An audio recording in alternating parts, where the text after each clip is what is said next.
आज अगदी झटपट होणारी म्हणजे फक्त अगदी 5 मिनिटात होणारी टमाटरची चटणी आपण बनवूया.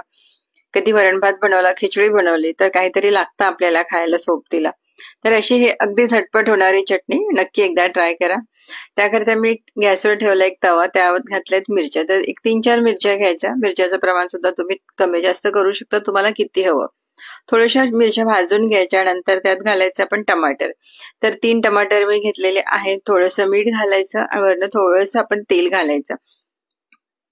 गॅस मिडियम ठेवायची आणि मिडियम गॅसवर आपल्याला हा टमाटर हलकासा नरम करून घ्यायचा आहे. 1-2 मिनिट लागतात नरम व्हायला. तर इथे बघा टमाटर आपला मस्तसा नरम झालेला आहे.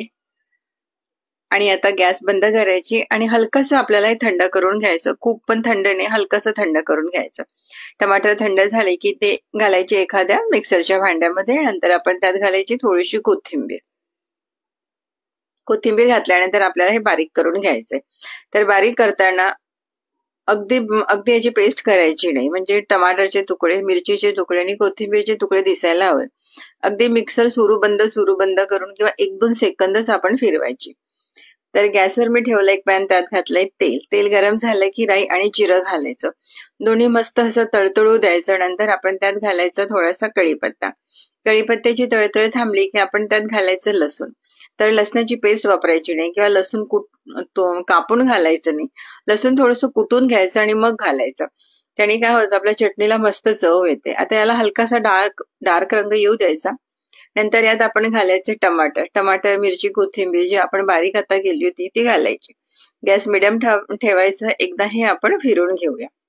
नंतर यात थोडीशी लाल तिखट घालायची. मिरच्या पण आपण सुरुवातीला घातल्यात, ते लक्षात ठेवायचं. थोडीशी हळद घालायची. एकदा हे आपण फिरून घेऊया. नंतर यात आपण घालायचं पाणी. तर अगदी पाणी थोडंसं, म्हणजे अगदी 2 चमचे पाणी घालायचं. मिक्सरच्या भांड्यात थोडंसं पाणी घालून मी आता ऍड केलेलं आहे. या चटणीला पाणी घालायचं नाही, अगदी थोडंसं, म्हणजे फक्त 2 चमचे.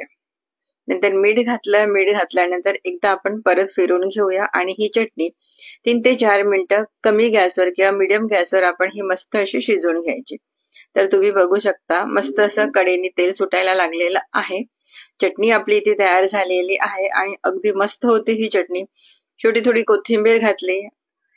टमाटरची चटणी अगदी 5 मिनिटात होणारी. वरण भातासोबत, खिचडी सोबत अगदी मस्त लागतं. चपाती सोबत, भाकरी सोबत, तुम्ही कशासोबतही खा. चला तर तुम्ही सुद्धा रेसिपी नक्की ट्राय करा.